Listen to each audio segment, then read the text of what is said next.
Making money by showing advertisements has never been easier for organizations than now. The development of the internet and the World Wide Web has enabled organizations like Vice, IFLS, and BuzzFeed to flourish thanks to advertisements. Never before has so much content been available to consumers at no additional cost. The primary source of the income for these organizations lie within the advertisements on their websites and any sponsored content they create. With so many people clicking away from their Facebook and Twitter feeds to read the latest BuzzFeed article, BuzzFeed is making a lot of money.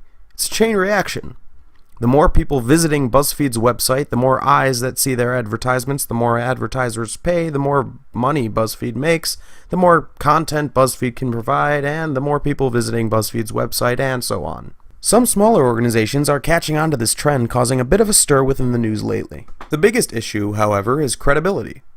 A company like Vice or BuzzFeed would never get away with posting an article that is blatantly wrong. Organizations are able to manipulate consumers into clicking on their content, bringing them to the organization's website by providing content that is what the consumers want to see, regardless of its validity or truthfulness.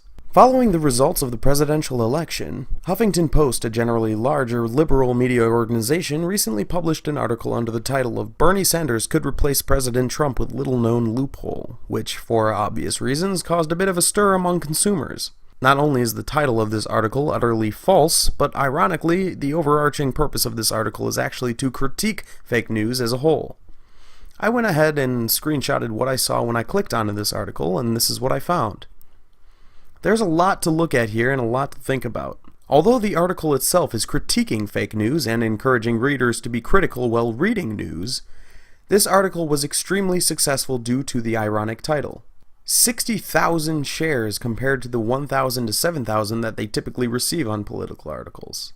This article does a great job at critiquing fake news while at the same time taking advantage of it. Assuming that about 5 people click on this article every time it's shared on Facebook or Twitter, this article had about 300,000 people click on it. That means that the 300,000 sets of eyes that saw these very or similar advertisements that made Huffington Post money. The concept is exactly what fake news organizations want to happen. In order to make money as a free online information source, advertisements are put into place, and the more people that see those advertisements, the more the advertisers want to pay. In order to get a lot of people on a website, fake news organizations fabricate information that consumers want to see. According to EO and Devereaux, in our 24/7, always-on, media-saturated world, there is a real danger of being dazzled by the glitz of new media technologies and applications. There is unfortunately no permanent solution in place to keep fake news from happening. So for now, they will continue to make money from their advertisements. The only thing we can do as consumers is to be critical when reading news. Free content requires advertisements in order to strive, and fake news is like a parasite on that concept. An organization manipulates consumers into clicking on their content with fake news so that the advertisements may make the organization money. Although there is not a currently surefire way to eliminate the occurrence of fake news, we as consumers must critically approach any type of news as to not be tricked into believing what is not true.